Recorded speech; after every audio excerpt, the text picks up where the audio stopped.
कहानी की शुरुआत घने जंगल से हुई, जहां एक बाप अपने बेटे को लेकर शिकार पर आया था। थोड़ी देर तलाश के बाद बाप ने निशाना साधा और एक हिरण को मार गिराया। फिर उसने चाकू बेटे के हाथ में पकड़ाकर कहा कि अब आगे का काम वही पूरा करे। लेकिन लड़का बहुत डर गया, उसके हाथ पांव कांपने लगे और वो आगे बढ़ ही नहीं पाया। बेटे की घबराहट देखकर पिता ने उसे शांत करने की जगह गुस्से में आकर उस पर जोर जोर से चिल्लाना शुरू कर दिया। यहीं से कहानी कुछ साल आगे बढ़ गई। अब हमें ओलिविया और रीड नजर आए। दोनों एक दूसरे से बेहद प्यार करते थे और जल्द ही उनके घर एक बच्चा आने वाला था। अपनी सगाई का जश्न मनाने के लिए उन्होंने रीड के माता पिता के जंगल वाले घर में पार्टी रखी। वहां उनके दोस्त और परिवार सब मौजूद थे। माहौल हंसी खुशी से भरा हुआ था। बाहर से सब कुछ बिल्कुल परफेक्ट दिख रहा था, लेकिन इन चमकती हुई मुस्कानों और खुशियों के पीछे एक कड़वा सच छिपा था। असल में रीड कई सालों से अपने पिता से बात नहीं करता था। वजह साफ नहीं थी, लेकिन उनके बीच दूरी थी। इसके बावजूद उसका पिता अब भी उसकी परवाह करता था। जब रीड सफर की तैयारी कर रहा था, उसके बाप ने खुद गाड़ी में खाने पीने का सामान, पेट्रोल, कपड़े और यहाँ तक कि हथियार तक रख दिए। रीड को समझ नहीं आया कि इतने इंतजाम की जरूरत क्यों है, क्योंकि सफर तो छोटा और आसान था। लेकिन उसका बाप जिद पर अड़ा रहा और बस इतना ही बोला, रास्ते पर जो भी हो उस पर भरोसा मत करना। फिर रीड और ओलिविया गाड़ी में बैठकर सफर के लिए निकल पड़े। रास्ते में ओलिविया ने रीड से बोला, बीते कल को मत सोचो, अब हमें बस आने वाले कल पर नजर रखनी है। तभी अचानक सामने से एक कार तेजी से आई। टक्कर से बचने के लिए रीड ने कार झटके से मोड़ दी। होश संभालने के बाद उन्हें एहसास हुआ कि वे गलत रास्ते पर आ गए हैं। तभी ओलिविया की नजर एक साइन बोर्ड पर पड़ी, जिस पर पास में एक गैस स्टेशन का साइन दिया गया था। ये देखकर दोनों उस दिशा में चल पड़े। कुछ ही देर में वे एक पुराने और टूटे फूटे गैस स्टेशन पर पहुंचे। बाहर से वो जगह लगभग वीरान लग रही थी।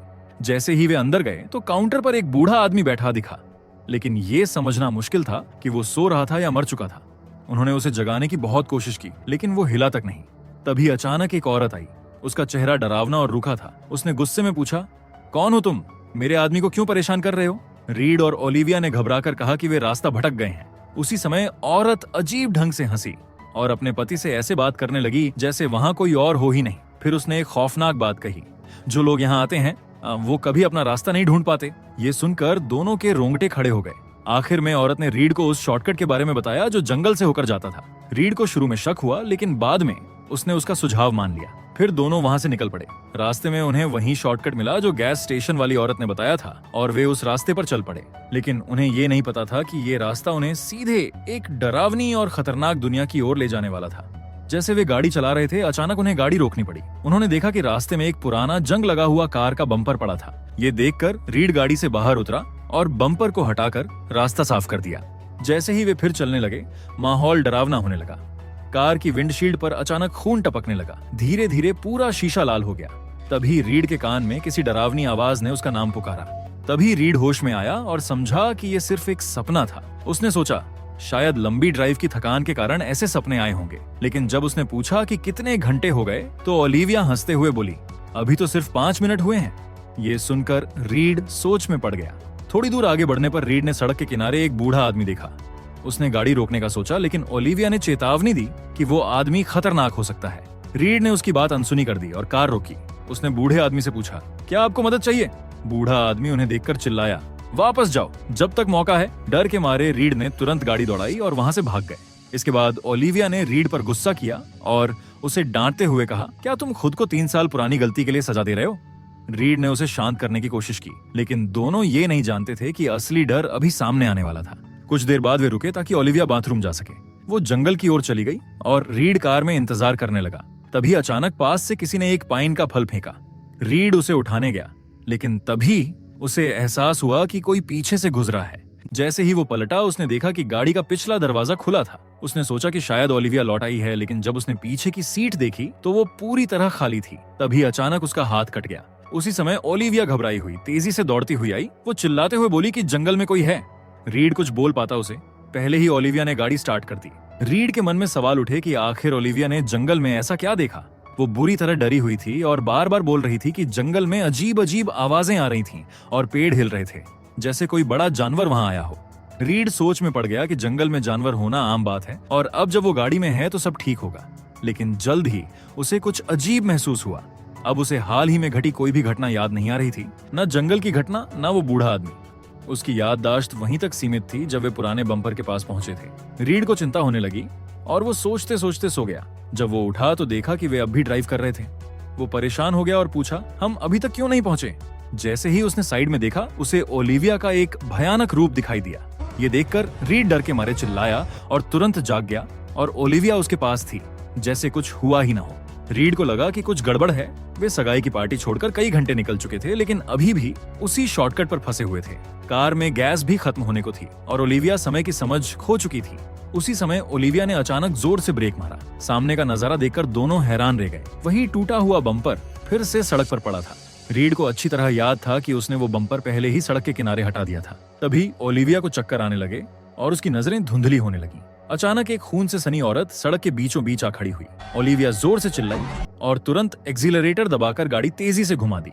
कुछ ही मिनट बाद उसे एहसास हुआ कि जो उसने देखा वो सब एक भ्रम था, लेकिन इसे भी डरावनी बात यह थी कि वे फिर से उसी टूटे हुए बम्पर के पास पहुंच गए। अब दोनों पूरी तरह डर गए थे। उन्होंने तय किया कि बाहर जाकर देखेंगे कि असल में क्या हो रहा है। जैसे ही वे बाहर गए, उन्होंने देखा कि सुबह का आसमान अचानक रात में बदल गया था। ये देखकर दोनों हैरान थे और उन्हें समझ नहीं आ रहा था कि समय कैसे बीत गया। तभी उनकी नजर बम्पर के पास खड़ी कार पर पड़ी। वो कार बिल्कुल उनकी अपनी कार जैसी लग रही थी। उसी समय ऊपर से अचानक खून के बूंदें टपकने लगी। जैसे ही उन्होंने ऊपर देखा तो एक खून से पड़ी लाश पेड़ से लटकी हुई थी। ये देखकर दोनों का दिल डर के मारे तेजी से धड़कने लगा। तभी जंगल से एक काला भूत जैसा आदमी उनके सामने आ गया। डर के मारे दोनों तुरंत कार में बैठ गए। रीड ने गैस पेडल जोर से दबाया और गाड़ी उस आदमी की ओर चढ़ा दी, लेकिन उसे आदमी को कोई चोट नहीं लगी। इसलिए उन्होंने गाड़ी रिवर्स में लेकर वहां से भागने की कोशिश की। कुछ दूर जाने के बाद उनका फ्यूल टैंक खाली हो गया। अब दोनों के बीच बहस शुरू हो गई। तभी वही आदमी फिर से उनके पास आया और अब गाड़ी स्टार्ट भी नहीं हो रही थी। दोनों को बस एक ही रास्ता सूझा, गाड़ी छोड़कर भागना। तभी अचानक सड़क के दूसरी तरफ तेज लाइट जली और उस आदमी का ध्यान उस दिशा में चला गया। रीड और ओलिविया ने इस मौके का फायदा उठाकर जंगल की ओर भागे। डर और थकान के बीच ओलिविया अब टूट चुकी थी। रीड ने उसे हिम्मत दी और कहा, हम इसे बच जाएंगे। फिर वे एक टूटे हुए पेड़ के पीछे छिप गए। रहस्यमयी आदमी उन्हें ढूंढ रहा था, लेकिन कुछ ही पल बाद वो पेड़ों के बीच गायब हो गया। पक्का हो जाने के बाद दोनों तेजी से वापस हाईवे की तरफ लौटे, लेकिन अगले ही पल उन्हें एहसास हुआ कि वे अपनी सारी पिछली यादें खो चुके थे। यहाँ तक कि सड़क किनारे खड़ी कार को भी वे पहचान नहीं पा रहे थे। रीड जब गाड़ी में चाबी ढूंढ रहा था, तभी उसकी नजर ओलिविया की किसी और मर्द के साथ वाली एक नजदीकी फोटो पर पड़ी। इस बात पर दोनों में जोरदार झगड़ा हुआ और ओलिविया वहां से दूर चली गई।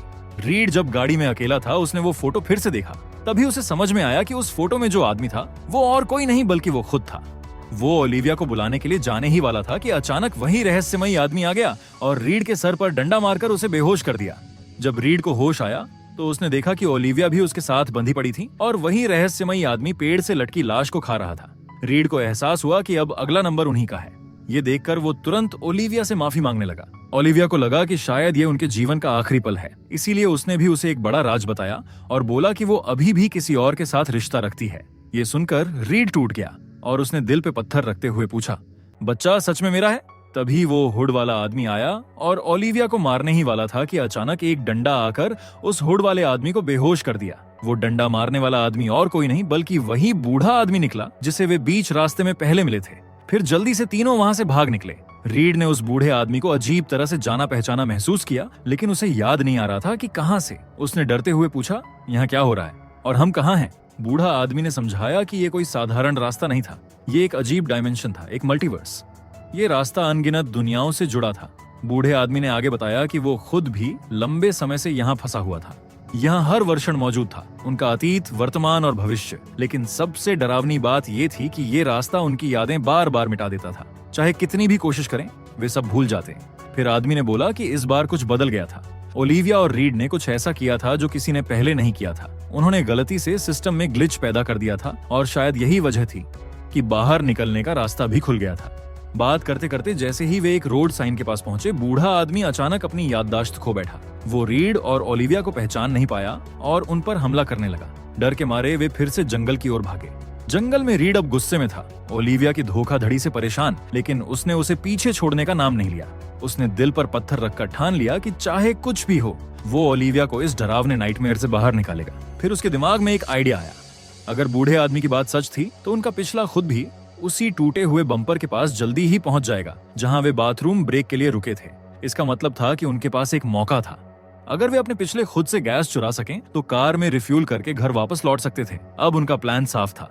वे जंगल में छिप गए और जैसे ही बूढ़े आदमी ने कहा था, उनका पिछला खुद, रीड और ओलिविया उसी जगह पहुंच गए। रीड ने ओलिविया से कहा कि वो छिपी रहे। फिर उसने एक पाइन का फल उठाया और अपने पिछले खुद की तरफ फेंक दिया। पिछली रीड ने वो पाइन का फल देखा और इस तरह लूप पूरा हो गया। फिर प्रेजेंट रीड ने कार की ओर दौड़कर छुपा हुआ गैस लिया और वहां से भाग निकला। दूर से पिछली रीड ने जंगल में परछाई देखी, वही छाया जिसे उन्होंने शुरुआत में देखा था। अब सब कुछ समझ में आया। वो परछाई भूत नहीं थी, बल्कि उनका खुद का भविष्य था। वे अपने ही घटनाओं के लूप में फंसे हुए थे। इसके बाद रीड और ओलिविया ने अपनी कार ढूंढ ली। गैस भरकर दोनों कार में बैठ गए और उस शापित जगह से निकलने के लिए रिवर्स में गाड़ी चलाने लगे। कार में रीड ने ओलिविया को माफ किया और नए सिरे से जीवन की शुरुआत करने का फैसला किया। ये सुनकर ओलिविया को थोड़ी राहत मिली। तभी उसकी नजर रीड के घायल हाथ पर पड़ी। वो पीछे से पट्टी लेने गई और तभी उसने कुछ डरावना देखा, वही जैकेट और चाकू जो पहले उस रहस्यमयी कातिल ने पहने थे। तभी ओलिविया को समझ में आया कि वो रहस्यमयी आदमी कोई और नहीं बल्कि रीड का भविष्य का रूप था। डर ने उसे घेर लिया। उसने चाकू उठाया और रीड को कार से बाहर निकाला, ये सोचकर कि वो उसे मार देगा। रीड उलझन और चोट के बावजूद बिना विरोध किए बाहर गया। तभी वही रहस्यमयी कातिल उसके पास आया। रीड के पास कोई रास्ता नहीं बचा, इसलिए वो वहां से भाग निकला। अब कार में ओलिविया अकेली थी और उसे डरावने भ्रम दिखने लगे। घबराकर वो कार से बाहर भागी। तभी रहस्यमयी कातिल ने उस पर हमला किया। जब कातिल ने मास्क हटाया तो ओलिविया ने देखा कि सामने खड़ी शख्सियत उसकी ही हूबहू शक्ल थी। ये देखकर वो सन्न रह गई। उसी पल रीड अचानक लौट आया। उसने झपट्टा मारकर ओलिविया के डुप्लीकेट को जमीन पर गिरा दिया और पूरी ताकत से उसे खत्म कर दिया। राहत की बात यह थी कि ओलिविया को सिर्फ हल्की सी चोट आई थी। रीड ने उसे उठाकर कार में बैठाने ही वाला था कि पीछे से अचानक एक डंडा उसके सिर पर लग गया। एक और रहस्यमयी शख्स सामने खड़ा था। जैसे ही वो करीब आया, रीड ने देखा कि ये भी उसी का एक और वर्जन था, लेकिन उसके चेहरे पर गहरी नफरत और अंधकार भरा हुआ था। तभी रीड और ओलिविया दोनों को सच्चाई समझ में आई। अभी अभी जिन दो रहस्यमयी लोगों से वे लड़े थे, वे दरअसल उनके ही विकृत रूप थे। वो रूप जो गलत फैसले लेने पर नफरत और गुस्से में डूबकर पैदा हो सकते थे। अगर उस समय रीड ओलिविया को माफ नहीं करता तो शायद वही दोनों भी ऐसे ही बुराई से भरे डुप्लीकेट बन जाते। ये सब समझकर रीड ने तुरंत पलटवार किया और अपने भविष्य वाले डुप्लीकेट को भी खत्म कर दिया। इसके बाद उसने ओलिविया को संभाला और दोनों कार में बैठ गए। रीड ने कार को रिवर्स गियर में डाला और वहां से निकलने लगा। जैसे ही कार पीछे बढ़ी, शापित रास्ता धीरे धीरे टूटने और बिखरने लगा। रास्ते के अंत में उन्हें एक रहस्यमयी रोशनी दिखाई दी। कार जैसे ही उस रोशनी से गुजरी, पूरा डायमेंशन चकनाचूर होने लगा। आखिरकार वे वापस पहुंच गए, ठीक वहीं जहां से सब शुरू हुआ था, उस शॉर्टकट रोड के शुरुआती पॉइंट पर। रीड ने सोचा कि वे जीवित बच गए हैं। वो थोड़ी राहत के साथ मुस्कुराया, लेकिन जैसे ही उसने ओलिविया की ओर देखा, पाया कि वो अब सांस नहीं ले रही थी। अब रीड टूट चुका था, इसीलिए उसने अपने बाप को फोन किया। बाप ने बोला कि समय के साथ वो सब भूल जाएगा, लेकिन रीड के लिए ओलिविया की यादें रखना बहुत दर्दनाक था। ये सोचकर उसने उसे वहीं छोड़ दिया और वहीं लकड़ी उठाई जो हमने पहले उस बूढ़े आदमी के हाथ में देखी थी। अब रीड वहीं आदमी बन गया था। जैसे ही वह शापित रोड की ओर बढ़ा, ओलिविया धीरे धीरे होश में आने लगी। वो जिंदा थी और प्रेग्नेंट भी। इसी बीच रीड फिर शापित रोड पर पहुंच गया। धीरे धीरे उसकी यादें धुंधली होने लगी। तभी एक छोटी लड़की ने उसे बुलाया। उसके हाथ में रीड और ओलिविया की तस्वीर थी और उसकी आंखें बिल्कुल रीड जैसी थीं। तभी रीड को समझ में आया कि ओलिविया बच गई थी। वह भी शापित रोड पर आई थी और यहीं इस डायमेंशन में उनकी बेटी का जन्म हुआ था। और इसी के साथ ये मूवी यही खत्म होती है। अगर आपको एक्सप्लेनेशन अच्छा लगा हो तो वीडियो को लाइक और कमेंट जरूर करें। ऐसी ही और मजेदार और अनोखी कहानियों के लिए चैनल को सब्सक्राइब करना ना भूलें।